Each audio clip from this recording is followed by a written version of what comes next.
오늘 주님께서 우리에게 주신 말씀은 요한복음 17장 3절 말씀입니다.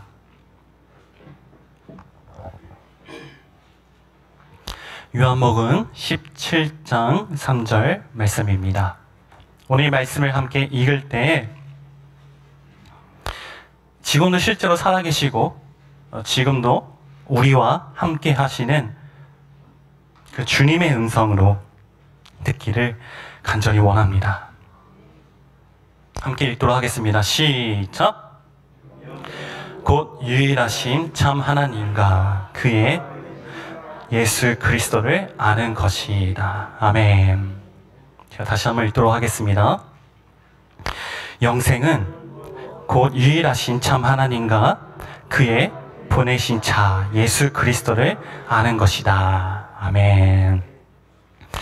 여러분들 예수님을 믿지 않는 사람 혹은 교회를 다니지 않는 사람이 여러분들에게 물어봅니다. 개신교의 핵심은 무엇입니까? 네, 구원입니다. 그러면 구원의 방법을 여러분은 다 알고 계시지요? 그럼요, 알고 있지요. 그러면 성경에 그 구원의 방법이 기록된 그 구절이 무엇입니까? 이렇게 물어봤을 때 여러분들은 성경에 어떤 구절을 말씀을 하실 건가요? 그쵸? 여러분들 아마 머릿속에 다 있을 줄로 압니다. 저 같은 경우는 요한복음 3장 5절 그 말씀과 또 오늘 이 말씀입니다. 요한복음 17장 3절 말씀. 요한복음 17장 3절 말씀을 잘 보면은 영생은 곧 구원은 아는 거다. 예, 영생은 아는 것이다. 라고 정확하게 단도직입적으로 구원이 무엇인지를 말씀하시는 구절이기도 합니다.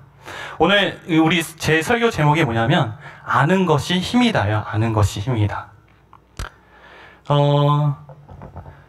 여러분들 제가 계속해서 첫 설교를 시작할 때부터 지금까지 계속 강조를 하는 게 뭐냐면 정말 여러분들이 신앙을 가지는 그 하나님, 그러니까 신앙생활이 실체인지 혹은 관념인지를 충분히 여러분들이 의심을 하고 고민을 해서 정말 내가 하나님을 알고 있고 내가 지금 고백하는 그 예수 그리스도가 하나님이 성경에서 말하고 있는 정확한 하나님인지, 또한 그 하나님과 지금 관계성이 그냥 관념적, 추상적, 대충 그런 걸로 끝나는 것이 아니라 정말로 실제적으로 제가 지금 이 물통을 가지고 있듯이 실제적으로 예수님을 이렇게 가지고 있는지를 점검하고 고민하고 의심하고 그거를 다시 한번 고민할 수 있도록 계속 그런 것들을 강조를 했죠. 그래서 처음에 가장 기초적인 게 뭐냐면 신앙생활에 있어서 가장 중요한 게 뭐냐면 하나님을 아는 것이다. 그래서 여러분들이 정말로 우리들이 정말로 하나님을 알고 있는지에 대해서 함께 나눴습니다. 그 다음에 신을 아니까는 뭘 알아야 돼요? 인간을 알아야 되죠. 그런데 신을 정확하게 알면은 인간은 자연스럽게 알게 됩니다. 그래서 하나님이 누구신지에 대해서 신론, 인간이 무엇인지에 대해서 인간론에 대해서 함께 나눴습니다. 그거는 제가 말씀하신 그 부분은 여러분들이 죽을 때까지 의심을 계속해서 하셔야 되고 고민하셔야 되고 연구를 하셔야 되고 생각하셔야 될 부분이기도 해요. 저도 항상 기도 제목이 정말 내가 오늘 하루 우리가 주인입니다. 오늘 주인인 싸움 그런 거 고백 많이 하잖아요. 아침에 일어날 때 그러니까 제 표현은 이겁니다. 정말로 내가 예수님을 주인으로 받아들였는지에 대한 하나님께 그거를 여쭤보는 기도를 아침에 시작을 해요. 그래서 오늘 하루 정말로 내 안에 계신 예수님이 정확한 예수님인지 아니면 내 안에 정말로 예수님이 계시는지 그런 기초적인 것들을 물어보고 고민한 것부터 시작해서 하루를 시작하기도 합니다. 근데 그게 그리스도인이라면은 반드시 필요할 문제고 또 하나님이 인간을 창조하는 원리가 그렇게 하라고 창조를 하신 거예요. 무슨 말이냐면 발전태라는 의미는 의심을 하라고 그렇게 창조하신 거지, 의심을 안 하면은 발전을 할 수가 없습니다. 그거는 성경과 상관없이 세상적인 원리에서도 의심을 하는 사람이 발전할 수 있는 사람이듯이 하나님을 믿는 거, 하나님을 나아갈 때 충분히 우리가 의심을 해야 된다. 근데 그 의심이라는 게 나무가 있으면은 나무 가지를 의심하는 것이 아닙니다. 뿌리를 의심하는 거예요. 뿌리. 뭐 굳이 신학적인 용어를 보면은 구원과 성숙이 있다면 내가 정말 구원을 받았는지, 내가 정말로 예수님을 만났는지, 그런 기초적인 의심을 할 필요가 있다는 것입니다. 뭐 이 부분은 제가 주위에 있는 전도사님들이나 또 예수님을 믿고 있다는 그런 분들하고 이런 성경 공부처럼 이런 내용을 나누다 보면은 그분들이 고백하는 게 있어요. 저랑 이런 거 같이 나누다 보면은 나의 지금의 신앙생활이 관념적일 수 있다라는 그런 말들을 많이 해요. 그런데 중요한 게 뭐냐면 뿌리를 의심하지 않고 그 가지에 의심을 하더라고요. 무슨 말이냐면 나는 뿌리는 됐는데 내 가지 이게 잘못된 거구나. 이게 잘못된 거구나. 이것만 고치면 되겠다. 근데 그게 아니에요. 특히 중심 원리에서의 이 말씀은 내 뿌리를 보라고 우리가 함께 나누는 거지, 단지 그런 열매의 문제, 가지의 열매를 얘기하는 게 아닙니다. 그런데 뿌리를 의심하는 게 나쁜 것도 아닙니다. 오히려 좋은 기회예요. 너무 축복된 기회이고, 저를 포함해서 우리들이 실수하는 것 중에 하나가 뭐냐면 그 예수님을 만나는 다 여러분들 경험이 있잖아요. 그걸 구원의 경험이라고 하고 뭐 구원의 확신이라고도 얘기할 수 있고 첫 경험이라고 얘기하고, 그런 것들이 여러분들에게 각자 나름의 너무나 큰 은혜가 됐기 때문에 그걸 가지고 한평생 사시는 분들이 굉장히 많이 있어요. 무슨 말이냐면 그거 가지고 한 번도 자기를 의심을 해보지 않는 경우들이 있다는 것이죠. 그런데 그러니까 성경적으로 보면은 그거는 정말로 정확한 예수님을 만날 수 있는 경험이기도 하지만은 완전히 반대로 완전 혼적인 경험일 수도 있다는 것이죠. 성경으로 보면은 혼적인 경험과 영적인 경험으로 구분하면은. 그렇죠? 그러니까는 그런 것들을, 그걸로 인해서 단 한평생 의심하지도 않는 그런 오류를 범할 수 있다는 것입니다. 그래서 내가 정말 구원을 받았는지, 내가 정말 정확한 예수님을 만났는지 이걸 의심한다는 게 전혀 나쁜 게 아니고 오히려 축복의 기회이고 오히려 하나님 앞에 더 성장할 수 있는 기회이다라는 것을 저하고 같이 나눴던 이제 분들에게도 함께 제가 말씀을 드리기도 하고 함께 이 시간에 좀 나누고 싶었습니다. 그래서 그냥 기초적인 부분에 대해서 이제 다시 얘기를 할 텐데, 정말 하나님이 살아 계시고 실제로 신이 계시다라는 것을 우리가 다시 한번 의심해보고 고민할 때 제 표현이 지난번에 아마 이렇게 말씀을 드렸을 것 같아요. 여러분들을 어떻게 생각하느냐, 즉 인간의 주체가 무엇이냐, 지금 보여지는 이 거울에 비치는 이 모습이 주체냐, 아니면은 이 모습의 육체 안에 있는 이 영이 진짜로 이게 주체로 여러분들에게 받아들여지느냐. 영이 정말 여러분들의 모습이 나는 주체가 내 진짜 모습이 이 육체가 아니라 내 영이야 라고 정말로 실제로 믿어지느냐, 이게 곧 나는 정말 하나님이 실제로 계시느냐, 이게 믿어지느냐라고 볼 수 있다는 것입니다. 여러분들은 정말 믿어지세요? 근데 제가 한번 여쭤보고 싶어요. 저는 믿어지지 않을 때가 많아요. 저는 그냥 보면은 제 육체의 모습에, 물론 잘생기지 않는 얼굴이지만은 자꾸 제 육체 얼굴에 빠질 때가 많이 있습니다. 외모에, 나의 외적인 모습에. 여러분들은 그렇지 않나요?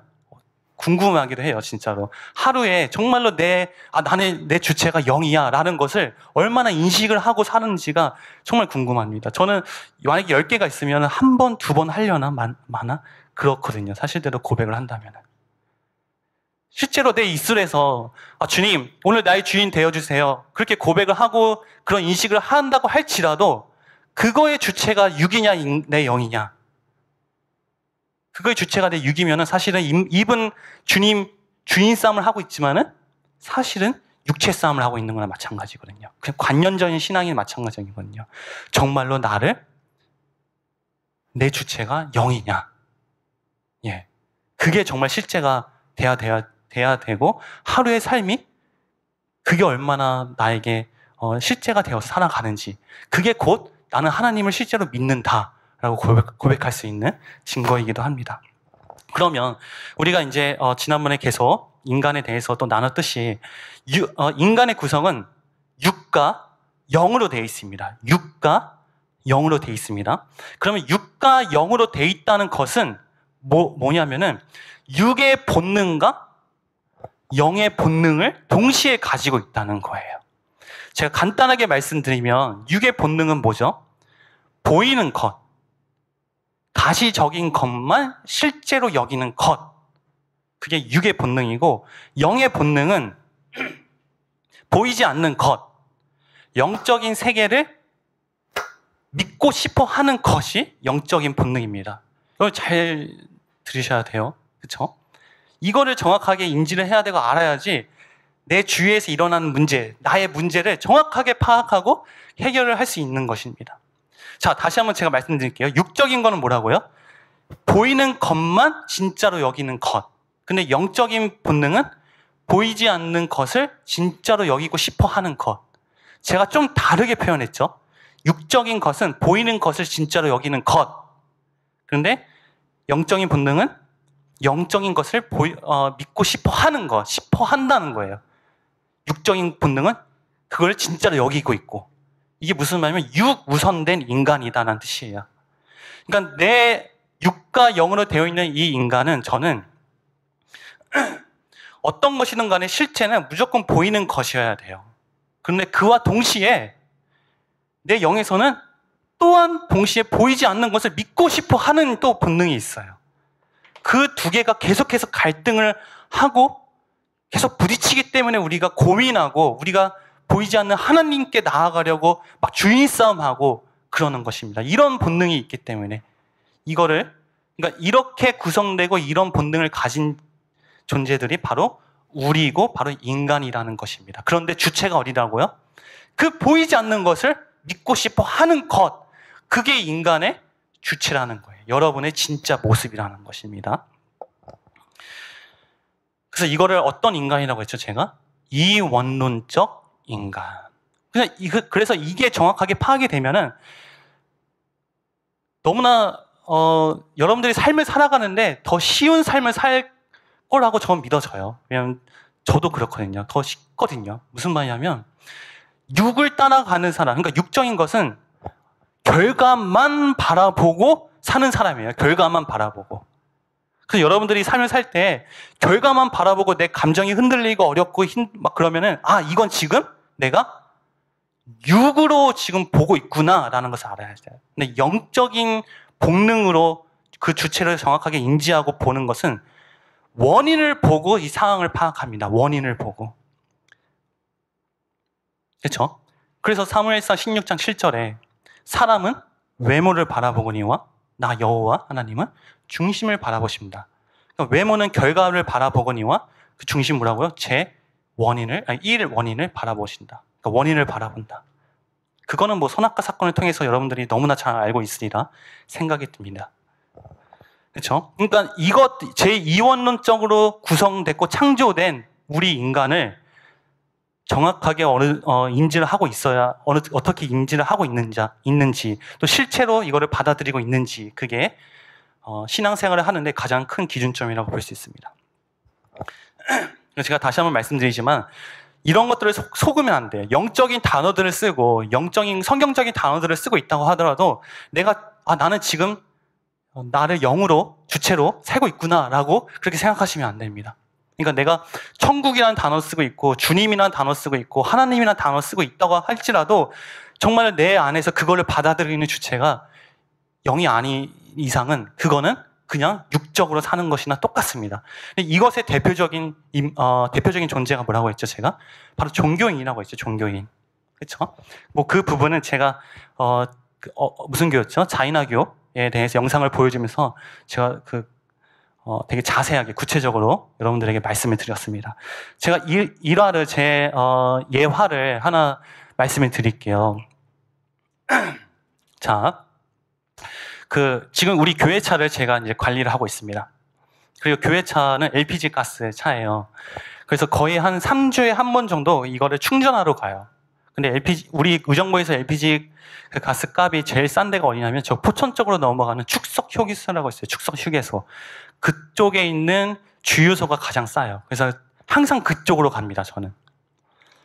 그리고 가는 날이 항상 금요일 저녁이나, 예, 동날에, 동시간에 항상 그 시간에 가요. 근데 가다 보니까 거기서 일하시는 그 분하고 좀 친해졌어요, 이제. 근데 그분이, 그러니까 제가 가서 인사하고, 물론 저는 차 안에 있죠. 인사하고 이제 계산하고 가스를 충전하는 시간이 얼마나 걸릴까요? 한 5분 정도 걸릴 거 아니에요. 그쵸? 근데 그 5분 동안 얘기를 주고받다 보니까 좀 많이 친해진 거예요. 근데 그분도 이제 제가 교회 전도사라는 것도 알고 있고, 이제 그 정도까지 친해졌습니다. 그러면서 이제 그분이 종교 얘기를 하더라고요. 자신이 지금 종교를 가지고 있다. 근데 그 종교가 뭐냐면 마음수련이라는 거 혹시 아세요? 마음수련? 들어보셨어요? 마음수련? 마음수련이라는 단어는 불교에서도 도교에서 유교에서도 여러 가지 많이 사용합니다. 우리 개신교에서도 마음수련이라는 것도 많이 사용을 해요. 근데 우리나라에서의 마음수련이라는 것은 홈페이지에 찾아보면 있겠지만은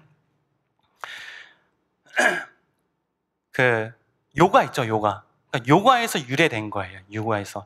그러니까는 거기 7단계가 있는데 그 7단계를 거쳐서 명상을 하게 되면은 내 마음에 있는 근심과 걱정이 이제 없어진다라는 그런 수행을 하는 이제 그런 종교라고까지는 모르겠지만 하여튼 그런 것들을 하는 곳이에요. 그것이. 그러니까 거기에 목적이 뭐냐면 마음 닦기예요. 마음 닦기. 그래서 마음을 닦는다 그래요. 명상을 통해서. 근데 그분이 그렇게 얘기하더라고요. 자기가 교회도 다녀보고 그러니까 그분 말씀으로는 회개도 해보고 그리고 불교도 가보고 다 해봤는데 도대체 이 근심과 걱정이 없어지지 않는다. 그런데 마지막에 이 마음수련이라는 곳을 가서 자기가 해보니까 이 근심과 걱정이 마음이 닦아지더라. 저한테 말씀하시는 거예요. 거기 전도사님 진짜 종교는 마음수련입니다. 저한테 권면을 하시더라고요. 홈피를 꼭 찾아가서 한번 해보시라는 거예요. 근데 저는 이제 이미 알고 있었어요. 그게 무엇인지. 제가 또 종교 학자는 아직 아니지만은 관련된 걸 알기 때문에 마음수련인 것은 인도 요가에서 유래된 거예요. 하여튼 그런 곳인데 제가 이제 그분의 이제 거기까지 말하고 왜냐면 5분이 다 끝나가지고 가스가 다 되고 계산이 됐기 때문에 그때 헤어졌어요. 근데 그분이 저 헤어지면서 하시는 말씀이 마음수련이 진짜 종교입니다! 라고 큰 소리로 치는 거예요, 저한테. 저 가는 쪽에 뒤에서. 저분이 진짜 제일 첫 번째 드는 생각이 뭐냐면 저분이 이것 때문에 진짜 고생을 많이 했구나라는 생각이 많이 들더라고요. 그분 말씀으로는 여러 종교를 가봤대요. 또 그분이 말씀하신 게 교회도 가봤다고 해요. 그런데 거기 그 교회에서 말씀을 들었고 회개를 했는데도 이게 안 된다, 해결이 안 된다 말씀하시는 거예요. 그 다음에 이제 만났죠. 한 3주 후 되겠죠. 또 5분이나 시간이 정해졌어요. 또 그분이 막 얘기를 하는 거예요. 그렇게 해서 이렇게 해서 이제. 근데 제가 이제 말씀을 드렸죠. 그러면 선생님의 그 마음 닫기를 하는 진짜 목적이 제가 처음에 이렇게 물어봤어요. 그걸 하면 진짜 이게 마음이 근심과 걱정이 없어집니까? 하니까 정확하게 자기가 세 개의 근심이 있었는데 이걸 하니까 이 3개가 없어지더라. 그렇게 말씀하시는 거예요. 진짜 없어집니까? 그러니까 진짜 없어진대요. 그럼 선생님의 궁극적인 목적은 이걸 하는 목적이 마음을 닫기 위해 하는 거예요? 아니면 애초에 근심과 걱정이 없는 게 목적입니까? 물어보니까는 근심과 걱정이 없는 게 목적이라고 하더라고요. 그러면서 5분의 시간이 다 없어졌어요. 그래서 저는 또 갔어요, 그냥. 그 다음에 이제 만나면 또 이제 말씀을 드리려고 하는데 무슨 말이냐면 종교의 목적이 뭐냐면 그러니까 모든 인류는 종교인이든 그냥 종교가 없든 간에 이게 생겨요. 근심과 걱정이 생깁니다. 그러면 모든 사람들의 목적은 이거예요. 이 마음 근심 좀 평안했으면 좋겠다. 이거 좀 없었으면 좋겠다. 사실은 다 이런 원함을 가지고 있잖아요. 이런 소망을 가지고 있잖아요. 근데 종교에서의 이거를 없애는 방법이 그분의 말씀대로 표현으로 마음 닫기입니다. 생기면 그걸 없애야 돼요. 또 생기면 없애야 돼요. 그런데 개신교라고 얘기는 안 하겠습니다. 성경에서 말하는, 즉 하나님의 방법은 애초에 이 근원을 없애버리는 거예요. 생기지 않도록 아예. 그게 바로 성경과 종교의 또한 차이점이기도 하죠. 그러니까 오늘 이원론적 구성으로 얘기하면 이분은 자기를 뭘로 알았어요? 이분의 표현으로는 영, 마음, 영적인 부분을 사용을 해요. 그런데 실제적으로 자기 인간을 그냥 육으로만 되어 있는 인간으로 알고 있는 겁니다. 그러니까 마음 닫기라는 것을 할 수밖에 없게 되는 거죠. 제가 말씀드리는 게 어떤 원리인지 이해가 되시나요? 그래서 자기가, 그러니까 성경적으로 진짜 영이 주체라는 것을 정확하게 실제로 받아들여질 때에 그제서야 마음 닫기라는 그런 종교적인 방법이 아니라 근원적인 해결을 할 수 있다는 것입니다. 그게 바로 성경이라는 것이에요.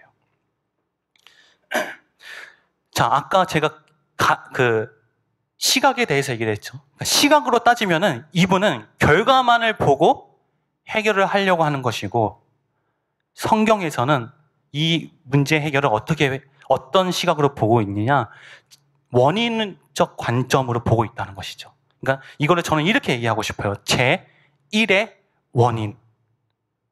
제1의 원인. 물론 원인도 제1의 원인, 제2의 원인, 제3의 원인이 있을 수 있습니다. 그러니까 그 중에서도 제1의 원인. 그러니까 제1의 원인을 보는 것이 곧 뭐다? 내가 영이 실체고, 나의 영이 주체라는 것이 실체로 받아들여지는 것이 제1의 원인을 보는 것이다 라고 볼 수 있습니다. 그거는 창세기 1장에서 선악과 사건을 통해서 너무나 잘 알 수 있죠. 그렇죠? 그래서 시각의 관점으로 보면은 이 세상의 모든 전 인류는 결과만을 보고 살아가는 사람, 또 하나는 제1의 원인을 보고 살아가는 사람. 그렇죠? 이 두 가지로 나눌 수 있다는 것입니다. 아무리 세상적으로 봐도 원인론적 관점을 가진 사람이 있어요. 그런데 제가 말씀드리고 싶은 것은 제1의 원인을 보지 못하면 그것마저도 그냥 결과만을 바라보고 있는 것이다. 제가 대표적인 예로 누구죠? 갑자기 기억이 안 나요. 뉴턴, 그렇죠? 모든 사람들이 떨어지는 그 사과만을 봤는데 뉴턴만 그 사과 뒤에 있는 원인을 발견했어요. 중력. 그렇죠? 그래서 위대한 과학자잖아요. 그런데 성경적으로 보면은 그분도 진짜 과학자는 아니죠. 제1 원인을 보지 못했기 때문에, 즉 중력의 원인을 보지 못했기 때문에. 중력의 원인은 하나님. 그렇죠? 셋째 날 중력 창조. 그거를 알지 못하기 때문에 그분도, 뉴턴마저도 진짜 과학자는 아니라는 것이죠. 그러니까 그렇게 이제 세상적인 관점에서는 결과론적 관점, 제1의 원인적 관점이 있다라는 것입니다. 이거의 대표적인 예가 뭐냐면, 전 세계에서 신이 가장 많은 나라가 어디일까요, 여러분들? 제가 질문 한번 던져보겠습니다. 지난번에 말씀 잠깐 드렸고요. 제가 지금 질문을 하고 계속 이런 예화를 한다는 의도가 뭔지 아세요? 조시는 분들이 많다는 뜻이에요. 자, 뭘까요? 어디일까요? 인도, 맞아요. 인도예요. 인도 제가 몇 가지의 신이 있다고 했죠? 그때? 몇만? 800만, 맞죠? 800만. 일본이 500만, 800만. 근데 사실은 이게, 그걸 어떻게 다 알겠어요, 사실은. 이것도 그냥 어떤 데이터 자료가 있는 게 아니라 그냥 종교학자들 사이에서 얘기하는 것이기 때문에. 어쨌든. 그 종교가 가장 많은 나라가 인도입니다. 그래서 보통 동양 종교에서 그러니까 힌두교나 어디죠? 불교 같은 것도 다 인도에서 나왔기 때문에 그 인도에서 숫자가 인도에서 나온 것도 알고 계시죠? 그렇죠? 아라비아 숫자가 인도의 수학적 개념에서 나왔습니다. 근데 여러분들 잘 보세요. 물론 이건 수학적으로 보는 게 아니라 인도의 그 종교 문화적으로 숫자를 바라보게 되면은 여러분들 1부터 쭉 한번 올라가 볼까요? 1, 10, 100, 1000만. 다음에 뭐죠? 조. 그 다음 뭐죠? 경. 그 다음 해. 그 다음 자. 그 다음 양, 구, 간, 그다음 뭐죠? 정택그까지 가요. 정택그. 근데 거기서 또 나가요. 항아사, 아승기, 나유타, 그 다음에 불가사의, 그 다음에 무량대수. 무량대수라는 게 끝입니다. 항아사, 아승기, 나유타는 불교 언어예요. 불교 언어. 항아사가 뭐냐면 인도에 가면 겐지스강 있잖아요. 종교적 성지 그 강. 거기에 있는 모래 알의 수라고 해요. 그 항아사라는 뜻이. 그러니까 그만큼 많다라는 거예요. 그러니까 무량대수라는 게 뭐냐면 그러니까 무한이라는 말 알죠? 무한. 그쵸? 무한. 그런 뜻이에요. 그러니까 끝이 없다. 그러니까 끝이 없다라는 것은 뭐냐? 결국엔 알 수 없다는 거예요. 알 수 없다. 그러니까 숫자의 개념으로 인도에서 나왔는데 끝으로 계속 가봤는데 알 수 없는 거야. 알 수 없는 거. 그러니까 지금 창세기 관점에 보면은 원인론 쪽으로 계속 쭉쭉 갔는데 마지막 원인론을 제1의 원인을 찾을 수 없다. 모르겠다. 라는 것이죠. 진화론적 관점에서 제가 말씀드렸죠. 결국에는 쭉 올라가다 보니까 지구가 어떻게 창조되었는지 알 수 없다. 우연이다. 그래서 우연이라는 걸 얘기하잖아요. 우연 발생설에서 빅뱅 이론 같은 걸 얘기하잖아요. 그렇죠? 그러면 0이라는 숫자도 인도에서 나왔습니다. 0. 그러니까 왜 0이라는 게 숫자가 나왔냐? 이거는 불교 언어에서 빌공자예요. 빌공자. 결국에는 그게 해탈을 의미하기도 하는데 뭐냐면 0이 아무것도 없다는 거잖아요. 똑같아요. 그러니까 알 수 없다. 그러니까 도저히 0이라는 숫자, 1 전의 숫자를 뭔가 만들어내고 싶은데 모르겠는 거예요. 이 하나 전의 숫자를. 그래서 0이라는 것을 이제 붙입니다. 그게 알 수 없다. 물론 수학적 관점에서는 다르게 해석을 하겠지만 인도의 종교적 관점에서 보면은 이렇게 볼 수 있다는 것이죠. 즉 제1 원인을 모른다. 그러니까 처음과 끝을 모르는 것이죠. 그럼 이거를 여러분들 창세기 관점에서 한번 보는 거예요. 창세기 1장의 관점에서. 처음에 뭘로 시작하죠? 처음에 창세기 1장 1절에 태초에 하나님이 천지를 창조하시니라. 그러면 처음에 만든 게 뭐죠? 하나님께서 시간을 만드셨죠. 그러니까 그 역순으로 쭉 가다 보면은 제가 우리 중심학교 아이들이랑 예배를 드리는데 창세기 1장을 거의 한 3달, 4달 정도를 거쳐서 다 끝냈어요, 아이들하고. 근데 처음에 아이들하고 얘기를 했던 게 뭐냐면 여기 너 지금 건호가 있다, 건호. 근데 야, 건호야, 니부터 쭉 올라가 보는 거야. 진화론이든 창조론이든 상관없이 그냥 쭉 올라가 보는 거야. 그러면 넌 어떻게 생겼냐? 엄마, 아빠, 그러니까 할머니, 할아버지, 뭐 증조, 할머니, 할아버지, 고조 할머니, 할아버지 올라가다 보니까 뭐 첫 번째 사람, 그게 아담이든 뭐든 간에 첫 번째 사람. 더 올라가다 보니까 지구, 더 올라가다 보니까 뭐 세포, 에너지. 그러면 그걸 다 하나의 물질로 치면은 물질 이전에는 뭐가 있어야 되냐? 공간이 있어야지, 물질이 있으려면. 그렇죠? 공간 이전에는 뭐가 있어야 될까? 시간이 있어야지. 그러니까 지금 우리가 이 세상에 살아가는 우리의 생각으로서 한번 끝까지 갔을 때 시간까지 우리가 갈 수 있다는 것이죠. 그러면 아무것도 없다는 상태가 뭐냐? 시간과 공간과 물질이 없는 상태가 아무것도 없는 상태다. 그런데 지금 보니까 있지 않느냐?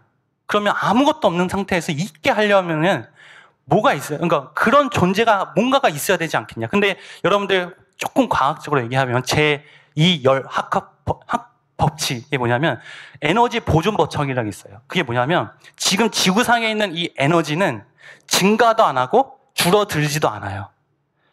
그러니까 창세부터 있던 에너지가 지금까지 있는 거예요. 그 양이. 만약에 창세부터 있던 그 에너지가 5가 있다면 지금도 5가 있는 거예요. 이게 줄어들지도 않고 증가하지도 않고 이건 과학적으로 증명이 된 겁니다. 그러면 이 에너지만 보더라도 증가가 안 되는데 진화론적 관점은 발전이죠. 증가죠. 증가가 안 되는데 그러면 에너지가 없던 것에서 5가 생겨야 되지 않겠느냐. 그렇죠? 근데 그거를 만들어낼 수 있는 존재가 바로 신이다. 그러니까 엘로힘 하나님이다. 이제 그렇게 얘기를 하는데 어쨌든 아무것도 없는 상태는 그러니까 물질, 공간, 시간이 없는 상태에서 출발을 하잖아요. 그러면 이 세계가 뭐냐면은 이 세상을 구성하는 절대적으로 필요한 세계의 구성이라는 거예요. 이 세계가 없으면 이 세상이 없다는 것입니다. 이 세계 중에 하나만 없더라도 이 세상이 없다는 뜻이에요. 무슨 말인지 알겠죠? 그러니까 처음 시작은 이 세계가 없는 상태에서 시작을 합니다. 그게 바로 태초의 하나님, 엘로힘이라는 것이죠. 엘로힘. 그렇죠? 그러면 끝을 가보는 거예요. 끝을 가면 끝이 어디죠? 일곱째 날이죠. 일곱째 날. 일곱째 날은 뭐죠? 안식이죠. 안식. 즉 천국 완성이라는 거예요. 그러니까 뭐냐면 처음에 하나님으로 시작해서 끝은 뭘로 끝난다? 하나님으로 끝난다. 태초에, 그러니까 그 천국 완성에 하나님으로 끝난다. 그 하나님의 목적은 하나님으로 시작해서 하나님으로 끝나는 거예요. 근데 이 마지막 하나님은 일곱째 날의 하나님은 천국 완성의 하나님. 그러면 첫째 날 시간부터 여섯째 날 인간까지는 과정에 불과하다는 거예요. 과정.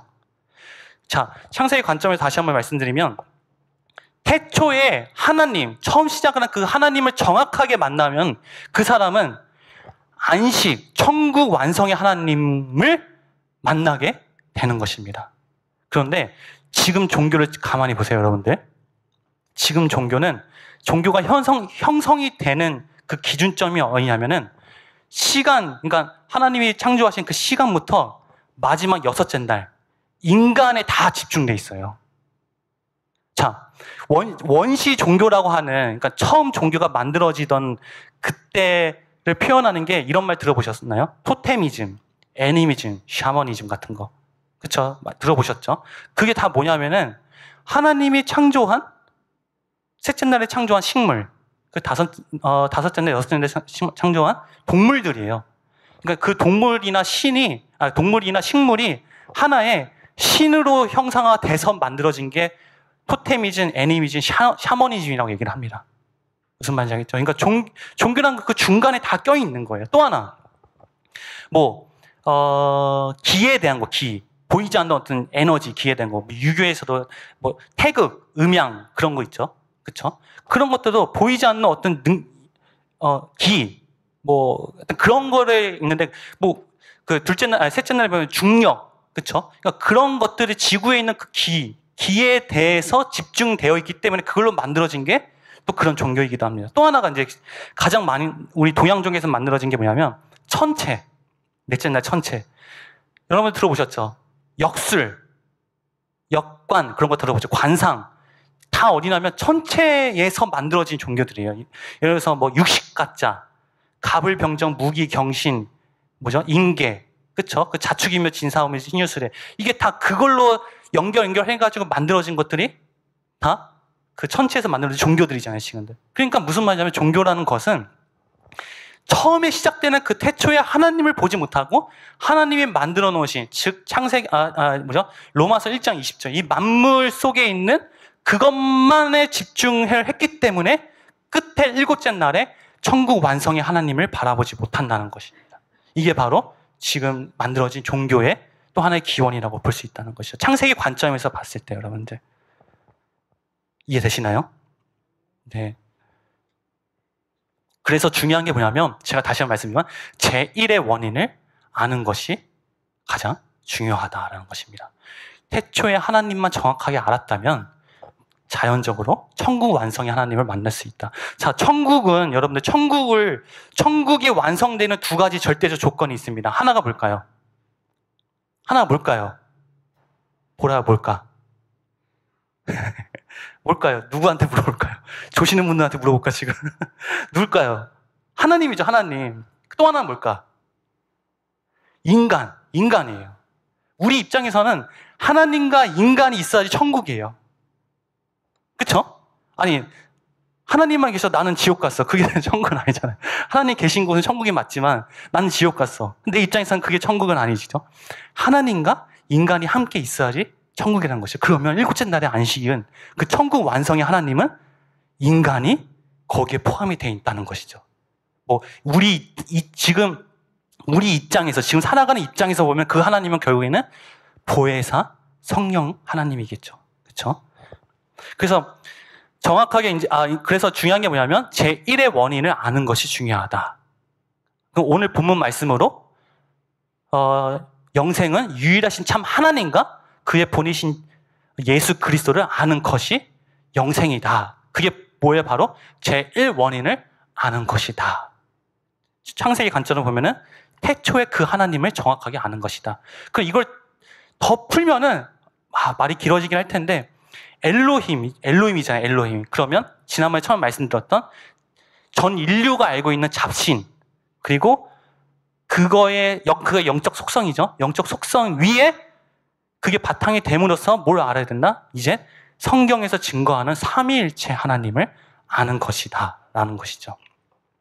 그래서 오늘 본문 말씀으로 보면은 그렇죠?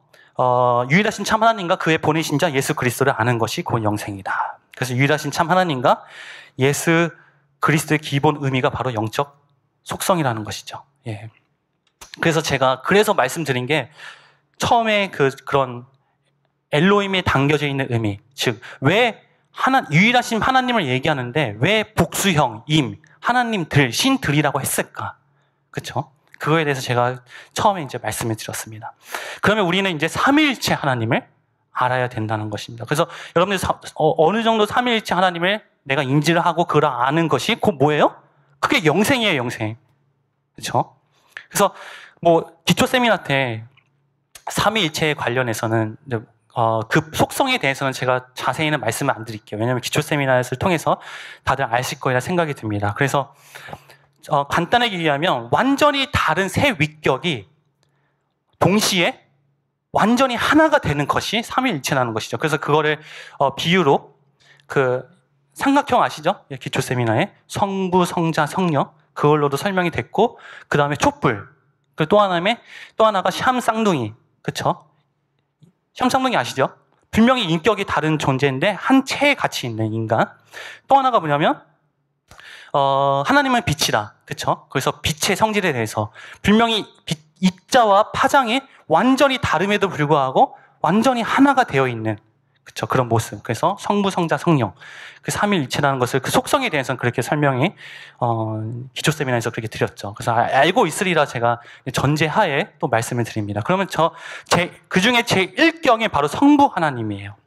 성부 하나님이 제일 처음에 소개된 곳이 어디냐면 출애굽기 3장 14절입니다. 모세에게 나는 스스로 있는 자이다. 자, 여러분들 잘 생각해 보세요. 처음 만난 사람에게 자신을 표현할 때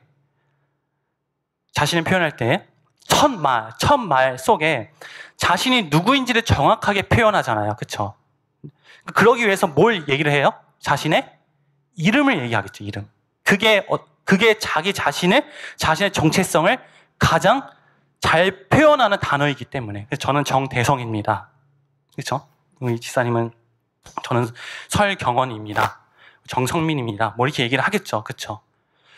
하나님도 마찬가지예요. 자신이 모세하고 첫 대면에서 자신을 가장 잘 표현해야 돼. 이 타이밍에 자신이 누구인지. 그렇죠? 근데 그 표현이 뭐냐면 바로 스스로 있는 자. 이게 무슨 말이냐면 스스로 있는 자라는 말은 곧 이게 엘로힘이다 이런 뜻이에요. 한마디로. 하나님이 엘로힘의 모든 속성 그리고 자기가 가지고 있는 모든 것들 그리고 인간에게 알려주는 것들을 딱 한 단어로 표현한 게 나는 스스로 있는 자이다. 우리가 이거를 영적 속성에서 잠깐 제가 다뤘듯이 그 스스로 있는 자라는 뜻은 뭐예요? 자존자라는 거예요. 자존자. 그러니까 누구의 능력에 누구에 의해서 생겨난 것이 아니라 처음과 끝. 그러니까 원래 자기 스스로 있던 존재. 그걸 자존자라고 하죠.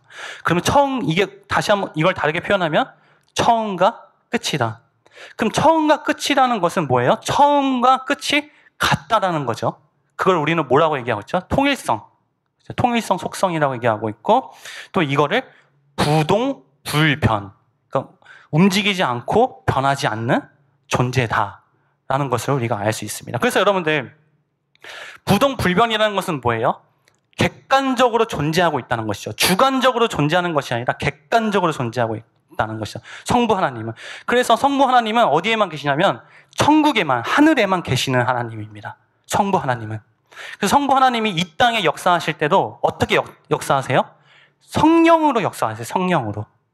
왜냐하면 그 성부 하나님은 우리에게 직접적으로 역사하시는 분이 아닙니다. 그분은 객관적으로 존재하시는 분이기 때문에 그러니까 주관적이지 않으신 분이기 때문에 사랑의 하나님이 아니라 공의의 하나님이라는 거죠. 그러니까 있는 그대로 평가하시는 분. 네 잘했어? 오케이 천국. 넌 못했어? 지옥. 우리가 나중에 죽어서 만나는 그 하나님. 그게 바로 성부 하나님의 속성인 거죠.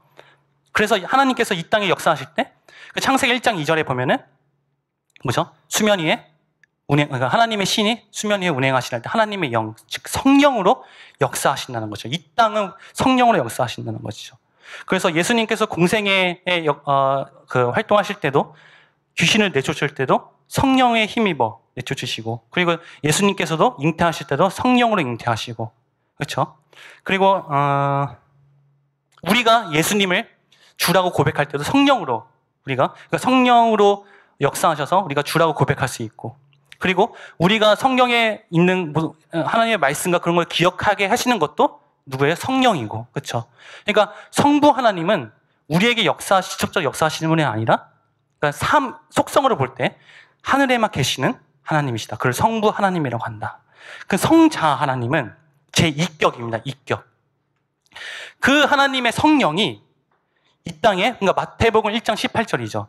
인간의 몸 안에 하나님으로, 그러니까 하나님의 성령이 성령을 잉태해서 오신 분이 바로 성자 하나님이죠. 그러니까 동시에 인간이면서 동시에 하나님이시면 그거를 우리는 예수 그리스도라고 하죠. 예수 그리스도 속성을. 그래서 이 땅에 오셔서 십자가에 죽으시고 부활하셔서 사도행전 1장에 승천하시기까지, 그렇죠? 그 하나님을 바로 성자 하나님, 즉 그 예수님 안에 있는 예수님 안에 있는 그 그리스도 그 성자 하나님이라고 합니다. 그럼 성령 하나님은 사실 우리 입장에서는 제일 중요한 게 성령 하나님이에요. 성령 하나님. 왜냐하면 직접적으로 우리에게 역사하시는 분이고 직접적으로 우리와 교제하시는 분이기 때문에 성령 하나님이 사실 우리에게 제일 중요합니다. 제3경은 성령 하나님입니다. 사도행전 2장 4절에 보면은, 그러니까 사도행전 1장에 승천을 하셨죠. 그리고 사도행전 2장에 내려오시는 그분, 즉 요한복음 14장 16절에 또 다른 보혜사, 그 보혜사 성령이 바로 성령 하나님이라는 것이죠. 그러니까 우리 안에 직접적으로 내주하시는 분, 그러니까 임마누엘 하시는 분, 그분이 성령 하나님이십니다. 그래서 요한복음 14장 16절 잠깐 보여주시겠어요? 요한복음 14장 16절이 삼일체 하나님을 가장 정확하게 나타내고 있는 구절이기도 합니다. 함께 읽어보겠습니다. 시작! 내가 아버지께 구하겠으니 그가 또 다른 보혜사를 너희에게 주사 영원토록 너희와 함께 있게 하시니라. 지금 이 고백을 누가 하고 있죠? 예수님, 그러니까 성자 하나님, 예수님이 누구한테 하고 있죠? 네? 아버지, 그러니까 성부 하나님께 기도를 하고 있는 거예요. 누구를 보내달라고? 성령 하나님을, 그렇죠? 삼위일체 하나님을 정확하게 표현을 하고 있죠. 그런데 동시에 하나라는 거예요. 그래서 복음서에 보면은 예수님이 이렇게 말씀하시죠. 내가 근이라. 그렇죠? 내가 곧 하나님이라. 동시에 하나님이 나신 거죠. 이게 바로 삼위일체 하나님이십니다. 그래서 우리에게 중요한 것은 바로 이 보혜사 성령님이라는 것입니다. 그러면 중요한 게 이제 결론입니다. 오늘 다시 본문으로 가면은 아는 것이 곧 뭐다? 영생이다. 아는 것이 곧 영생이다. 여러분들 지금 삼일체 하나님 이제 알았죠? 그리고 잡신을 다 알았죠? 이제 구원 받았나요? 아니죠. 그렇죠? 자, 아는 것은 두 가지 관점이 있어요. 무슨 말이냐면 지금 우리가 이제 안 건 뭐냐면 아까 이원론적 인간에서 육으로 안 거예요. 육으로 안 거. 즉 혼적으로 안 겁니다. 즉 깨닫고 깨달은 겁니다. 그러니까 지식으로 이제 알게 된 겁니다.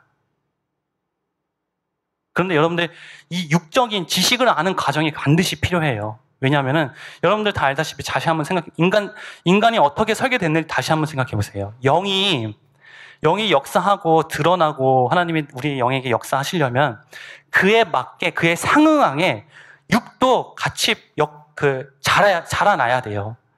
인격적인 관계이고 육을 통해서 역사하시기 때문에 무슨 말인지 알겠죠? 그러니까 육이 완전히 다른 방향으로 돼 있으면은 하나님께서 역사를 하고 싶어도 하지를 못해요. 내 영은 육 우선되기 때문에. 그러니까 지식적으로 분명하게 성경적으로 이거를 지식적으로 깨닫고 있어야 돼요. 그래서 깨닫는도 굉장히 중요합니다. 무조건 깨닫는 건 육적이다, 좋지 않다라는 게 아니라 반드시 육이 영에 상응해서, 그래서 제가 말씀드리면은 자꾸 제가 영을 강조하고 영이 중요하다고 얘기해서 호흡 어떤 분들은 그럼 육은 별거 아니네, 육은 중요하지 않네 라고 여기시는 분들이 혹시 있을 수 있어요. 근데 그게 아니라는 것이죠.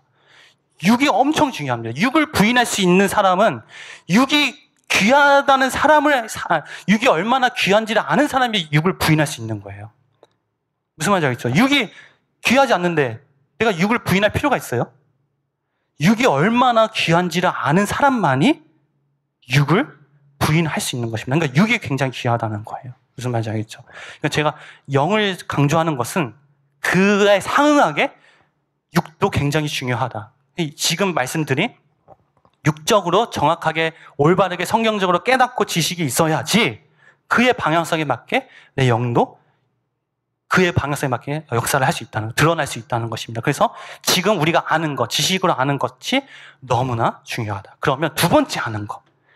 결국에는 이 첫 번째 아는 것은 두 번째 아는 것의 과정일 뿐이에요. 과정인데, 필수 조건이죠. 근데 충분 조건은 아니라는 것이죠. 반드시 이 과정을 거쳐야 되지만은 두 번째 아는 것의 목적으로 이 과정이 필요하다는 것입니다. 창세기 1장의 관점에 보면은 천국 완성의 7째 날 하나님을 위해서 첫째 날부터 6째 날이 반드시 필요하다는 것이죠. 그 과정이. 그렇죠? 그럼 두 번째 아는 게 뭐냐? 여기서 알다가 헬라어로 기노스코입니다. 기노스코. 이게 뭐냐면 히브리어는 야다라고 해요. 야다. 알다 할 때. 근데 이 알다가 어디에 사용되냐면 동침하다 할 때. 육적인 관계를 가질 때. 동침하다 할 때 똑같은 단어를 써요. 그러니까 무슨 말이냐면 관계성을 얘기하는 거예요. 관계성. 이 알다가. 그러면 내가 하나님을 알다의 궁극적인 목적의 알다가 뭘까요? 지식적으로 아는 게 아니라 더 나아가서 하나님과 내가 관계를 갖는 것. 그게 바로 오늘 영생은 알다 할 때 그 알다의 궁극적인 하나님이 말씀하고 싶은 그 목적이라는 것이죠. 그렇죠? 지금 아무리 우리가 지식적으로 알고 있다고 하더라도 이 두 번째 아는 게 안 되면은 그게 곧 뭐예요? 종교죠. 그게 곧 뭐예요? 자기를 영으로 자기 주체를 아는 것이 아니라 육으로만 알고 있는 사람인 것이죠. 그래서 제일 중요한 게 뭐냐면 이 알다, 즉 이러한 삼위일체 하나님, 이러한 영적 속성을 가지고 있는 이 하나님을, 이런 보혜사 성령을 어떻게 내 안에 임마누엘 하는 것이, 즉 지금 우리의 표현으로는 바로 내 주인으로 받아들이는 것이 바로 오늘 본문 말씀에 가장 하나님께서 궁극적으로 말씀하시는 이 기노스코, 알다라는 것입니다. 이제 마무리하겠습니다. 자, 여러분들 보혜사 요한복음 14장 16절에 우리에게 주시는 거는 뭐라고 했어요? 보혜사 성령이다. 여러분들 보혜사가 무슨 뜻이라고 했죠, 제가? 보혜사 무슨 뜻이죠? 무슨 뜻이죠, 보혜사? 네? 나의 하나님?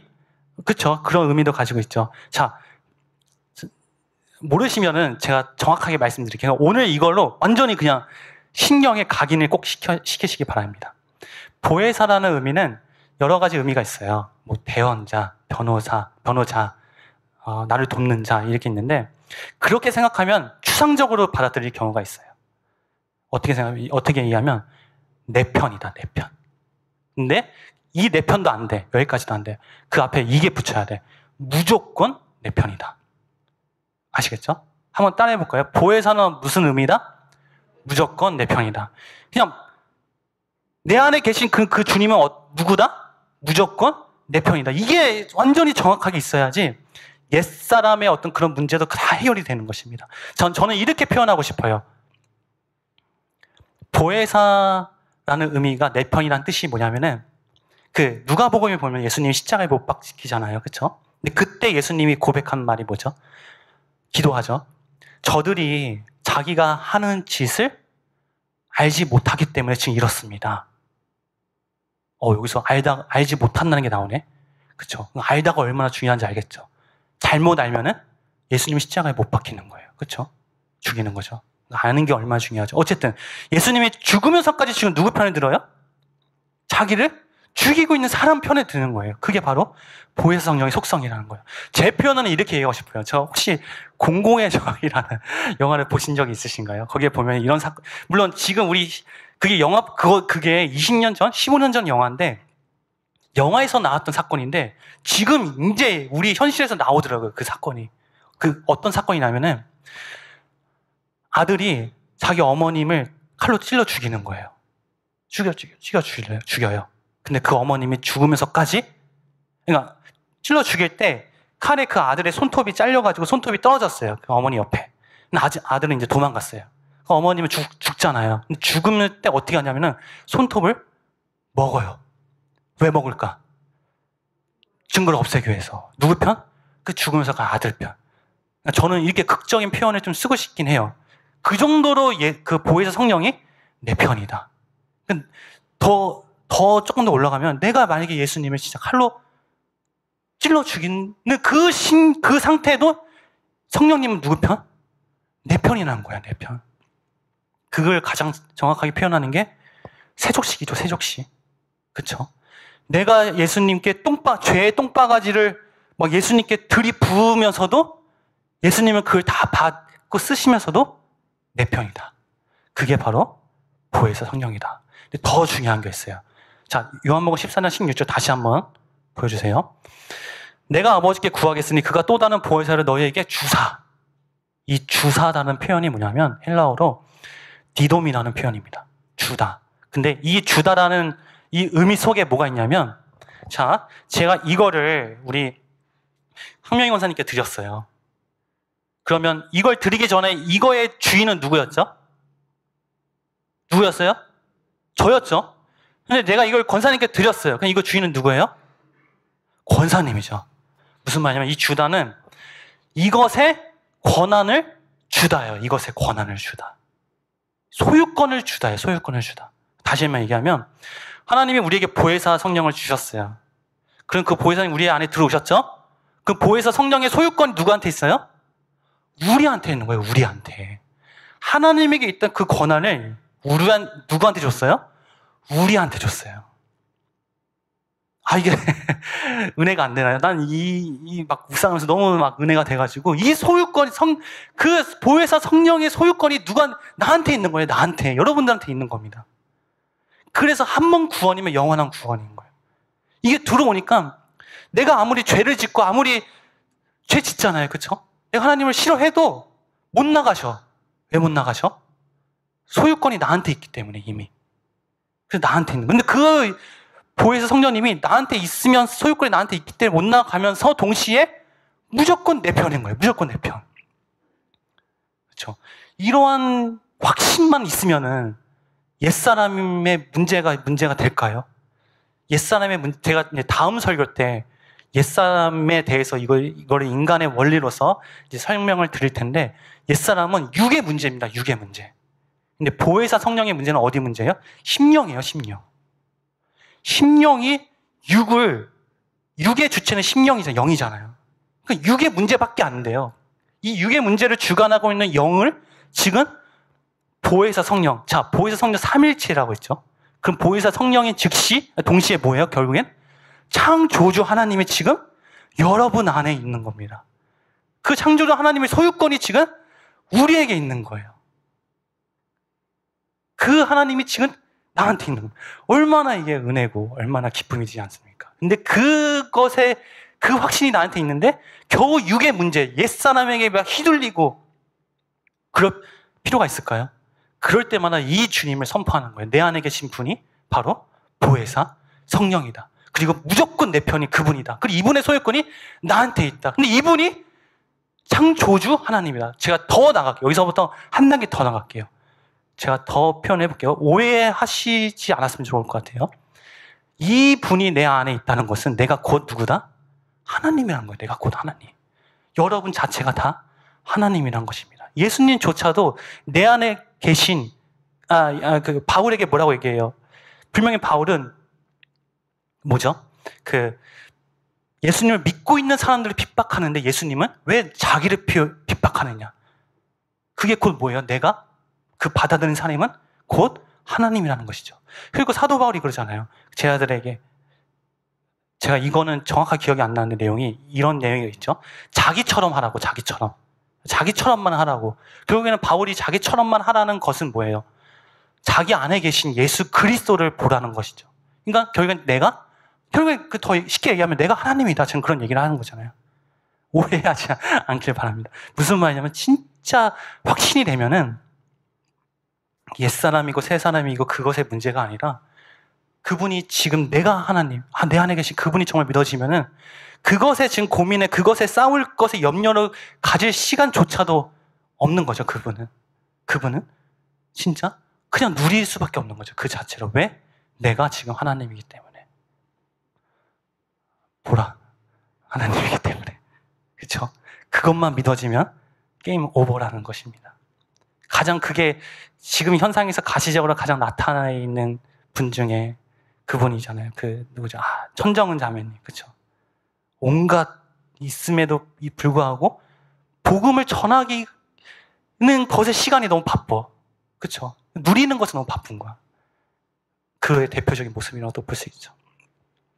그래서 이제 마치겠습니다. 그래서 다시 한번 마지막으로 우리 안에 누구 계십니까? 네? 무조건 내 편인 창조주 하나님이십니다. 지금 여러분 누구세요 지금? 하나님이세요. 옆에 누가 앉아 계시죠? 하나님이 앉아 계세요. 그렇죠? 이 믿음으로 우리가 정말 승리하는, 그리고 옛사람의 고민, 근심, 그것에 좌절되고 어려워하는 그 시간조차도 아까울 지경까지 올라갈 수 있는 그런 믿음으로 나아가는 우리 중심교회 우리 가족분들이 되기를 간절히 원합니다.